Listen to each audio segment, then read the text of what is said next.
nila na sumali sa kidnapping sa Turkey ng mga batang Pilipino. Nagawa nila na kidnapin si dating Pangulong Rodrigo Duterte. Hindi nila magawang kunin at kidnapin si Zaldico pabalik ng Pilipinas. Ano lang nagawa nila? I-cancel ang travel authority. Hanggang dun lang. Tama ba yun? Bilyon-bilyon ang kailangan ko sagutin, tapos ang gagawin mo lang, i-cancel ang travel authority. Diba? Napakadali nun. I-cancel mo. Di aalis akong congressman. Nandito pa rin ako. Oo. Sabi niya kanina, ibalik ang pera ng PhilHealth. So ngayon, inaamin mo na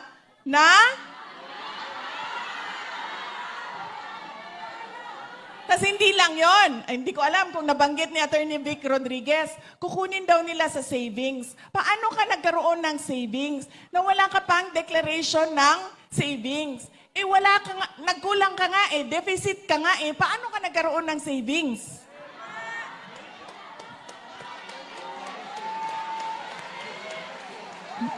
Non-stop ang pambubudol at sobrang kapal ng muka na parang hindi na nahihiya na binubudol yung mga Pilipino.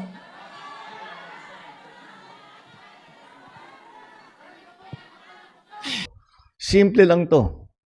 Magkano ang ninakaw na pera ng mga balasubas na ito? That's what we need to know. That's what we need to fix. And as a matter, now that you bring it up, one of the things that we are looking at, dahil iniisip ko, kakasuhan natin sila. Then, okay, the cases will go on. May mananagot, meron dyan makukulong, meron dyan mapa-fire, whatever. Para sa akin, kailangan buuhin nila yung project. Dahil, kung titignan ninyo, may warranty lahat yung project na yan. Kahit sinabi nilang completed, pag na-discover na hindi tama ang pagkagawa, they still have to respect, they still have to honor the warranty that they have given us to complete the project properly. So we can still go back to them at sasabihin natin sa kanila, balikan ninyo yung walang kwentang project na ginawa ninyo at ayusin ninyo ng maganda. Out of your own pocket. Number one. Now, I don't know what will happen after the ICI will make their findings known to whatever agency, kung they will be fined. Nasa sa kanila na yun. That's, again, it's beyond the executive's purview. So, that I think, let us not focus on the politics of it. Let us focus on simple pesos and centavos of it. Thank you, sir. Thank you, sir. The last question will come from Ivan Mayrina, GMA7. Mr. President, while the ICI is just about to begin its work, protest actions have already been mounted and more are being organized. The ones on the 21st are expected to be big. Is this a cause of concern for you that it might potentially snowball into something similar to what happened in Nepal or Indonesia? Well, that is only if we don't do anything about it. Look, what we have found, you have to remember, I brought this up. And it is my interest that we find the solution to what has become a very egregious problem. And since this has all been exposed, well, it's actually known to many people, but it has now been exposed to the general public. Do you blame them for going out into the streets? If I wasn't president, I might be out in the streets with them. So, you know, of course, they are enraged. Of course, they are angry.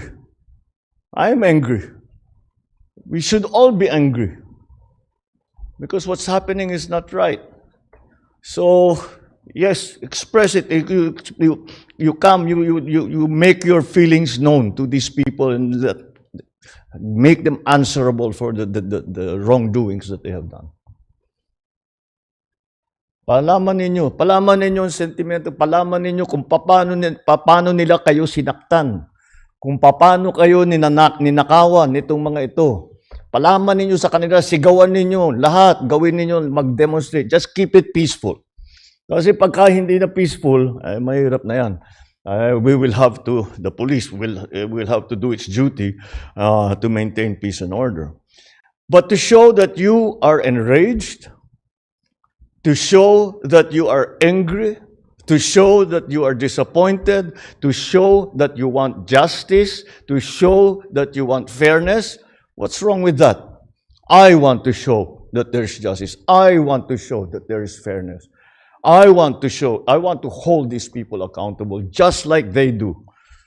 So I don't blame them. I don't blame them. Not one bit. All right? Sagutin mo, pag pinabagsak natin ang gobyerno, ano ang nangyari sa Pilipinas? Bakit? Narinig mo ba kami? Hindi yan, kaya natatanong kami. Kung gusto mo pabagsakin ang gobyerno, ano? Oh, di ba? Yan ang problema. NPA! NPA! Bahala mo sa pipa! Pag-iulit mo! Pag-iulit mo! Pagaling na kayo panindigan! Ba't nananakit mo kami? Tumahimik kayo! Tanggalin mo yung maskara mo kung matapang ka! Tanggalin mo! Tanggalin mo! NPA! Tanggalin mo! NPA! Tanggalin mo!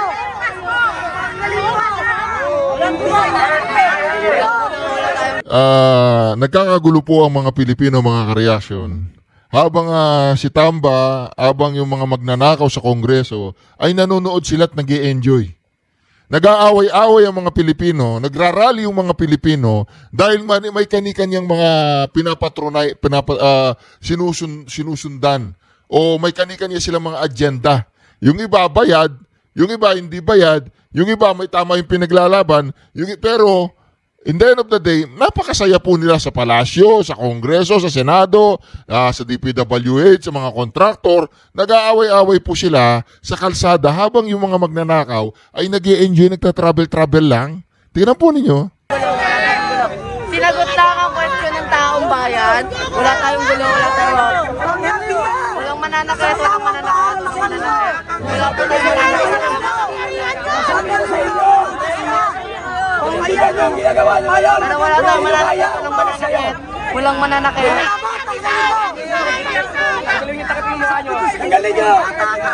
Wala po tayong mananakit.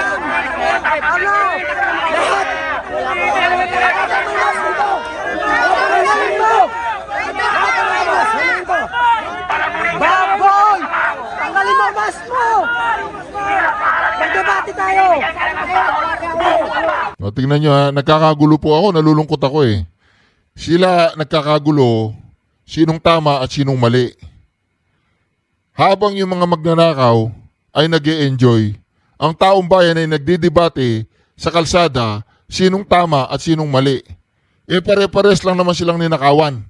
Kaya lang, yung iba dyan, bayaran nga. Yung mga NPA, hawak ni Tambalus Lucian tsaka ni Marcos Jr. O kaya naman, hawak ng NPA na mga komunista, mga makakaliwa, ang leeg ni Marcos Jr. at ni Tambalus Lucian. Isa po doon, sila hawak nila yung mga yan. O kasi nandun lahat sila sa ayaw nilang pabagsakin si Marcos Jr. kasi ang uupo daw si Sara Duterte. Kasi pag umupo po si Sara Duterte, may kalalagyan po yung mga yan.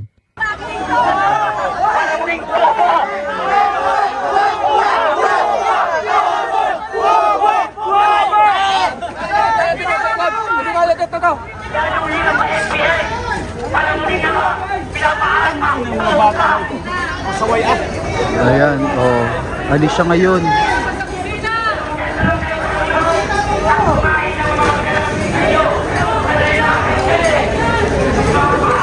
Yeah, umalis na.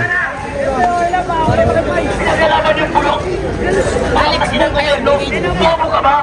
Walang sakit ang gobyerno. Sunugin mong Malacanang. Anong mayroon sa Pilipinas kung wala ang gobyerno?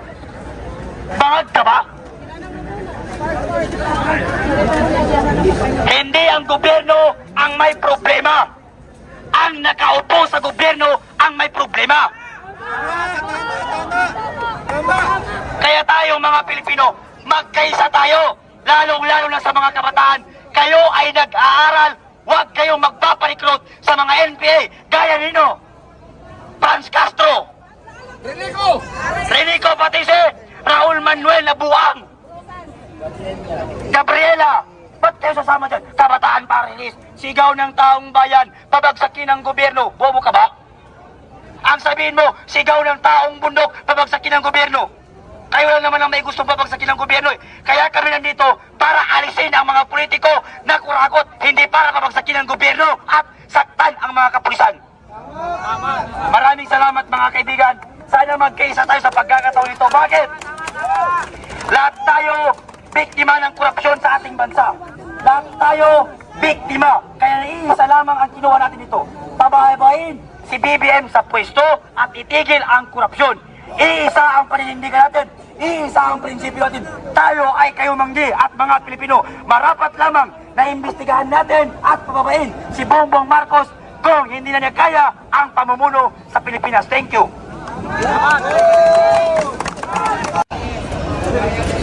Akala ko ba sa kabataan pag-asa ng bayan? Bakit tayo nanggugulo? Kung buhay lang si Dr. Jose Rizal, sigurado kung sasabihin niya, ang kabataan ay laso ng bayan. Lahat tayo estudyante, lahat tayo nag-aaral. Imposible na ikaw na estudyante magpa-under ka sa putang ina na para lang saktan ang mga kapulisan. Estudyante tayo, tapos magpapa-under tayo sa mga komunista. Nag-aaral tayo, pinapaaral tayo ng mga magulang natin. Para saan? Para gumanda ang ating kinabukasan. Bakit natin pinaparisahin si Marcos? Para maitigil ang korupsyon. Dahil ayaw natin na mamana ng kabataan sa susunod na henerasyon ang pamumulitiko na puro nakaw. Kaya tayong mga kabataan, magkaisa tayo at sugpuin natin ang korupsyon sa ating bansa at pababain si Bongbong Marcos sa pwesto ng walang daas. Wika laban sa korupsyon, wika laban sa politiko na magnanakaw. Hindi daas ang kailangan natin. Kung siseryosohin tayo ng pulis at kasundaluhan, ano ang laban natin? May basuka, may chopper, may helicopter, may tanke, may amphibian missile. Anong laban ang bato natin? Anong laban ng mga bote na dala natin? Ayan! Umulan ng bato ang mga putangin ng mga komunista na yan. Kaya tayo, pinapaaral tayo para sa magandang kinabukasan natin.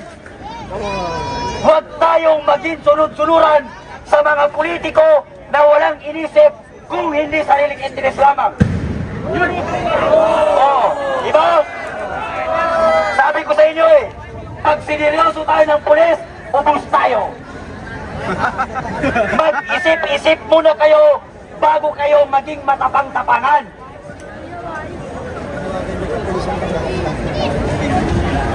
Sana sa mga mahal naming kapulisan, pabawain nyo yung mga tao na nasa taas, mga may namahal naming kapulisan.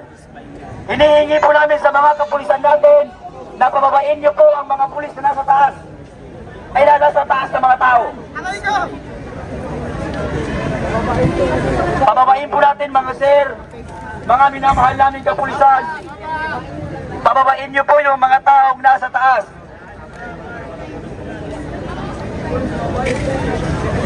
Ano? Mga kabataan dyan, mag-isip-isip na kayo. Huwag tayong maging sunod-sunuran sa mga leader na gustong pabagsakin ang gobyerno. Bakit? Hindi gobyerno ang may problema.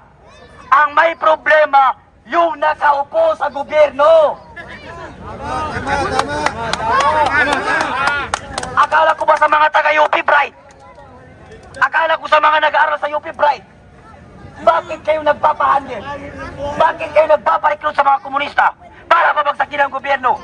Inuulit ko, hindi gobyerno ang kalaban natin. Ang gobyerno ng Pilipinas, walang problema. Ang may problema, yung nakaupo sa gobyerno.